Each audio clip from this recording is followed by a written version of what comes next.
So I had this long rant already recorded and prepared to upload this rant with just a black screen.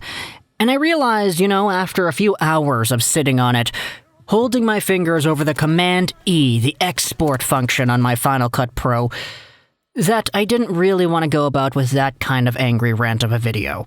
So today we're going to be talking about my channel, we're going to be talking about YouTube, and how I'm kind of screwing myself, Long story short, when it comes to making YouTube videos for me in this current climate, when we're in the playoffs, it's the end of round 1, it's May 27th right here, I'm not going to lie, I'm going to tell you straight up, this month for YouTube has been the worst financial month and view month in the past calendar year. In fact, going back to April of 2020, this YouTube channel's worst month in terms of the money it's generated as well as the views it's gotten, this month has been it.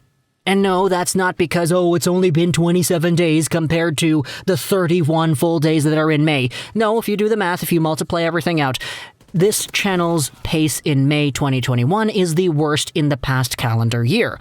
As a result, because I've been in a position where since January, the income for this YouTube channel, I'm not going to lie, has been somewhat decreasing. Slightly downward spiral as we go down further into May, because we're in a position here where, as a guy who makes YouTube videos as a full-time business job, I kind of started to get a little bit desperate. And I think a lot of people definitely did notice that. I got a whole bunch of comments, whole bunch of messages as well on Twitter and on other social media platforms talking about the YouTube channel and the formula that we have for these videos and how over the past few weeks, over the past few months, it's kind of shifted into a more tabloidy, sensationalism, reactionary style. I'm getting a lot of messages and comments saying that, and a lot of people would go out there trying to defend it and saying, okay, no, Lego, just don't listen to the haters, man. Just block out the haters, do what you want to do, and everything will be fine. But the problem, not even really problem, just kind of the way that I'm reacting to it, it's really getting to me, in a way. Because it's right. It's absolutely right. I gave you the context here on this YouTube channel and how things have kind of gone downwards ever since the start of the year.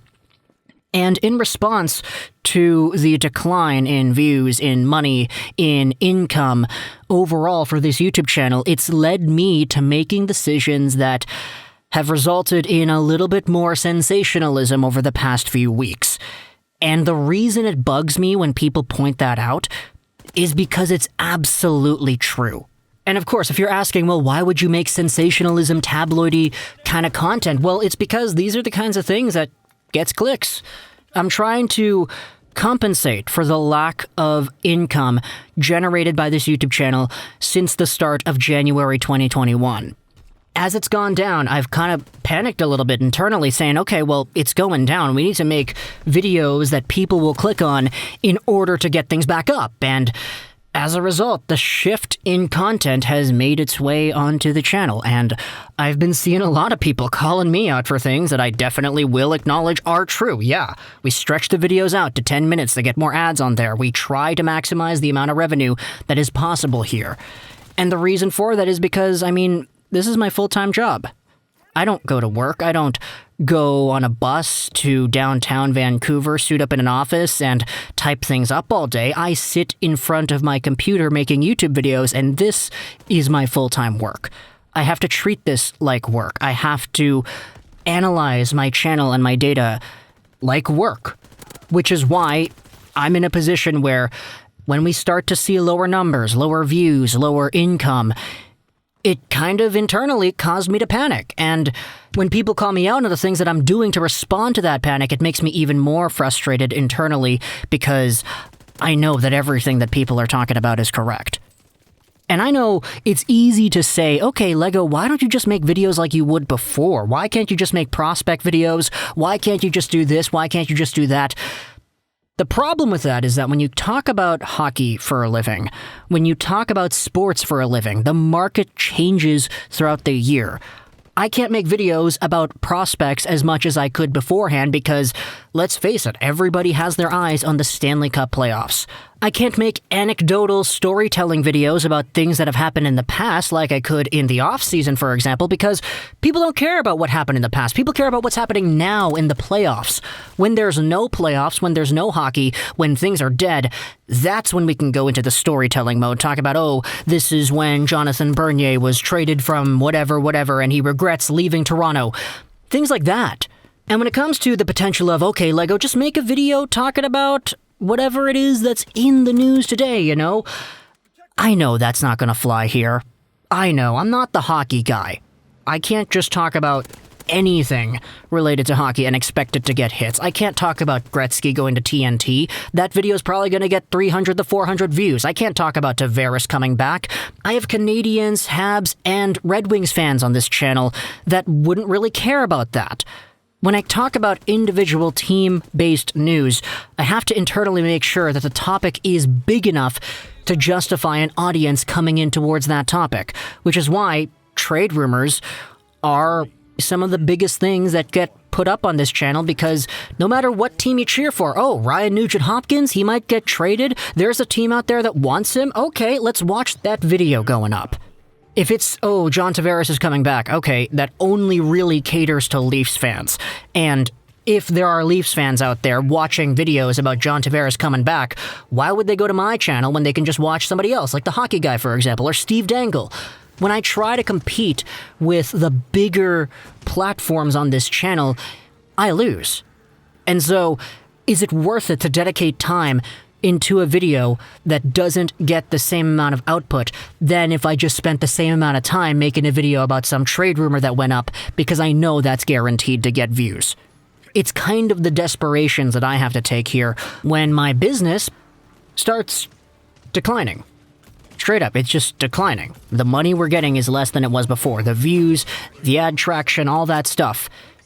May 2021 has been the worst month in the past year for the channel, which is why I've resorted to desperate measures, clickbaity, stringy, kind of reactionary things to try to compensate for that. But it's kind of screwing myself up, isn't it? So, I don't even know what the point of this video was. Kind of just to shed light, I guess, on the channel and what we have, because I know there are a lot of people that have been ticked off.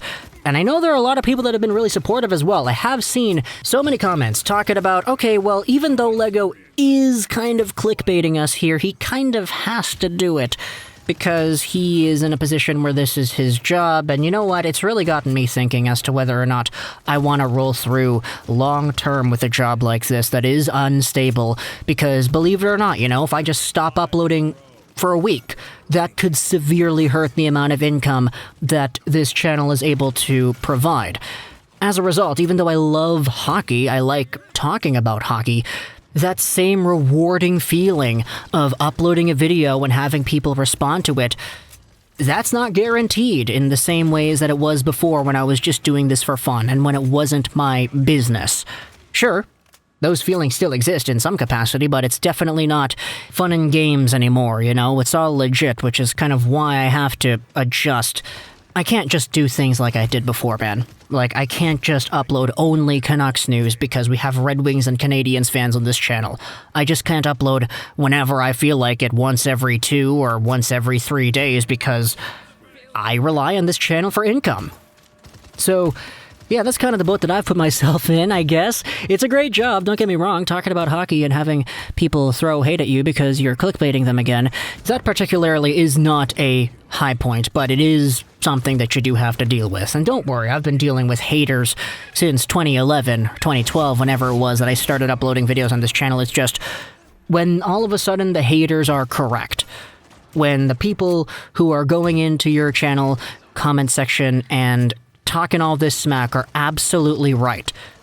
That's when things start to really, you know, hurt you a little bit more in the soul. So, yeah, I don't know, man. I don't know. I'm really thinking about going back to school, to be honest, because before I became a full-time YouTuber, back in high school, I was really, really good at math.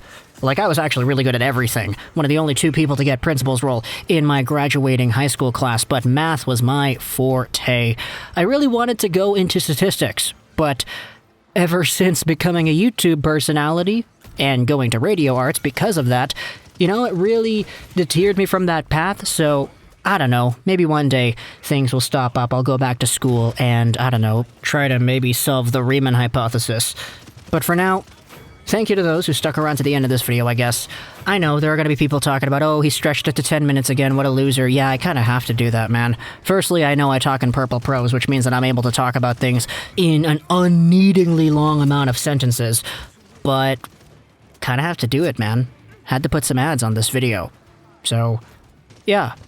No outro today. Not really feeling it. Can't even really feel the rock music either. So, yeah. Any thoughts, I guess? Put them in the comments. I don't know if I'll read them, because mental health, right? But yeah.